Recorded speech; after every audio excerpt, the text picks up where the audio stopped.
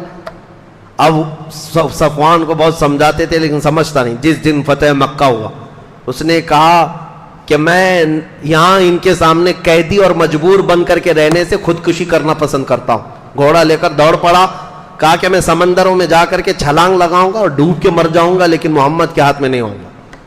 اتنا کٹھور دل.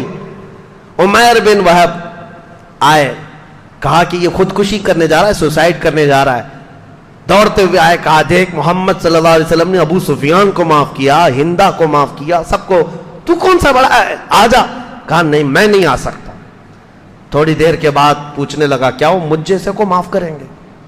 میں نے تو ان کے قتل کا منصوبہ بنایا, بدر میں ان کے سامنے, احد میں ان کے سامنے, خندق میں ان کے سامنے, مجھے معاف کریں گے؟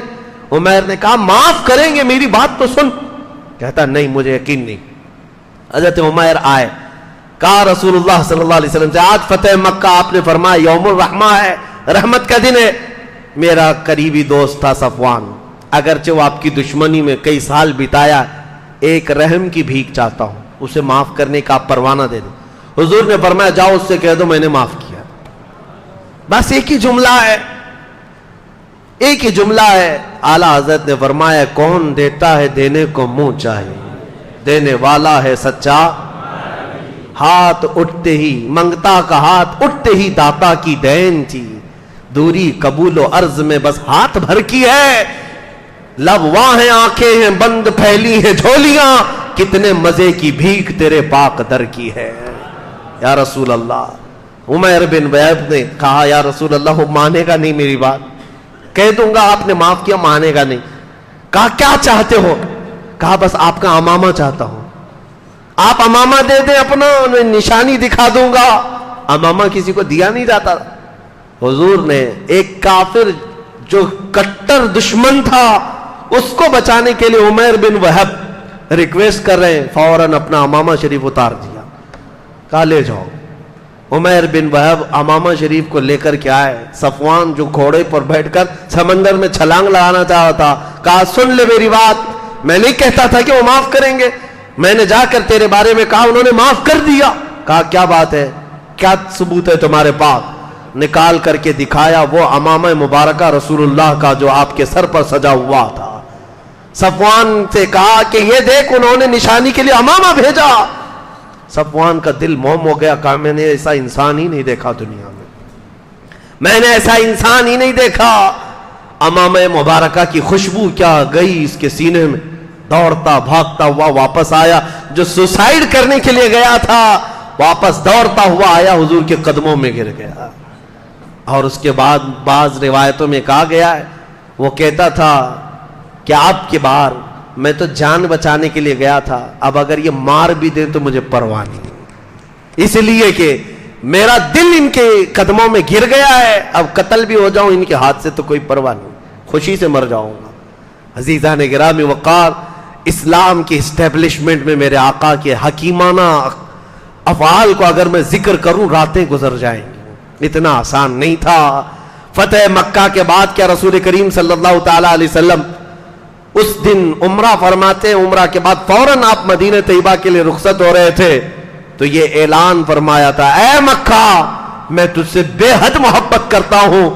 کاش مکہ والوں نے مجھے نہ نکالا ہوتا تو میں زندگی بھر کبھی مکہ چھوڑ کر نہ جاتا. مکہ سے حضور صلی اللہ تعالیٰ علیہ وسلم رخصت ہوئے, واپس مدینے آئے. یہ 7 ہجری کی بات تھی. اس کے بعد کچھ بڑی جنگیں ہوئی ہیں دوسرے لوگوں سے. جنگ حنین ہوئی ہے, جنگ تبوک ہوئی ہے, اور اس کے بعد 10ویں ہجری تھی. 10ویں ہجری کا پھر رمضان کے بعد ذی القعدہ 26 ذی القعدہ حضور صلی اللہ تعالیٰ علیہ وسلم کا ارادہ ہوا کہ اس سال حج کرنا ہے. یہ حضور کا آخری حج بھی ہے, پہلا حج بھی, یعنی ہجرت کے بعد. اس سے 1 سال پہلے حضرت ابوبکر حضرت علی کو حج کے لیے قافلے میں امیر بنا کر کے بھیجا تھا حضور نے. انہوں نے آ کر اعلان کر دیا تھا آج کے بعد سے کوئی مشرک مکہ میں داخل نہیں ہوگا. وہ حضرت ابوبکر حضرت علی کے اعلان کے بعد سے آج تک اسی بات پر عمل کیا جاتا ہے, حدود مکہ میں کسی غیر مسلم کو داخل ہونے کی اجازت نہیں. 10ویں ہجری تھی, حضور نے جیسے ہی اعلان فرمایا کہ اس سال حج کے لیے جانا ہے, خبر ایسی پھیل گئی پورے عرب کے قبیلے جتنے مسلمان ہوئے تھے جوق در جوق قافلوں میں شریک ہونے لگ گئے. مدینے آ گئے. مدینے آئے اور حضور صلی اللہ تعالیٰ علیہ وسلم نے ابیار علی سے اپنا احرام باندھا, جس کو آج مسجد علی کہتے ہیں. وہاں سے احرام باندھا. یہ 26 ذی القعدہ کا دن تھا, اور یہاں سے چلتے ہوئے حضور صلی اللہ تعالیٰ علیہ وسلم 4 ذی الحجہ کو مکہ مکرمہ میں داخل ہوئے. غسل فرمایا. حضور نے قران کا احرام باندھا تھا, عمرہ اور حج دونوں ملا کر کے. اس وقت مکہ پہنچنے تک صحابہ کی جو جماعت بڑھتی گئی وہ تقریباً 1,20,000 کی تعداد تھی. 1,20,000 کے قریب صحابہ سب جمع ہوئے. حضور کے ساتھ حج کرنا ہے, کون نہیں کرتا. سب جمع ہو گئے تھے. ساری ازواج مطہرات بھی حضور کے ساتھ تھیں. عمرہ کرنے کے بعد نبی کریم صلی اللہ تعالیٰ علیہ وسلم اب حج کے ارکان خود بنفس نفیس سکھا رہے تھے. سارے ارکان سکھا رہے تھے. طواف کس طرح کیا, حجر اسود کو کس طرح چوما, صفا مروہ پر کیا کیا دعائیں کی. صحابہ ایک ایک چیز نوٹ کرتے جا رہے تھے, کیونکہ یہ شریعت بننے والی ہے, قیامت تک آنے والوں کے لیے مشعل راہ ہے. ہر عمل کی حفاظت صحابہ کر رہے تھے. پھر 7 ذی الحجہ کو حضور صلی اللہ علیہ وسلم نے محرم یعنی حرم پاک میں خطبہ دیا. 8ویں ذی الحجہ کو مینا میں تشریف لائے, پورا دن قیام کیا. 9 ذی الحجہ کو عرفات میں آئے. عرفات کا میدان حضور کا یہ آخری خطبہ ہے, حجۃ الوداع, جو دستور حیات ہے سارے مسلمانوں کے لیے قیامت تک کے لیے. حضور نے وہاں پر جو خطبہ دیا تھا, یا ایھا الناس انا خلقناکم من ذکر و انثی وجعلناکم شعوبا وقبائل لتعارفوا. اے لوگو, اللہ تبارک و تعالیٰ نے ہمیں مذکر و مؤنث پیدا کیا, مرد اور عورت پیدا کیا. تمہارے درمیان قبیلے بنائے گئے تاکہ تمہاری تعریف ہو, تم پہچانے جا سکو. یاد رکھو تم سب کے سب آدم کی اولاد ہو, اور آدم کو مٹی سے بنایا گیا ہے. آج کے بعد نہ کسی گورے کو کالے پر فضیلت ہے, نہ کسی امیر کو غریب پر فضیلت ہے. اگر کسی کو فضیلت ہے تو صرف تقوی کی بنیاد پر ہے.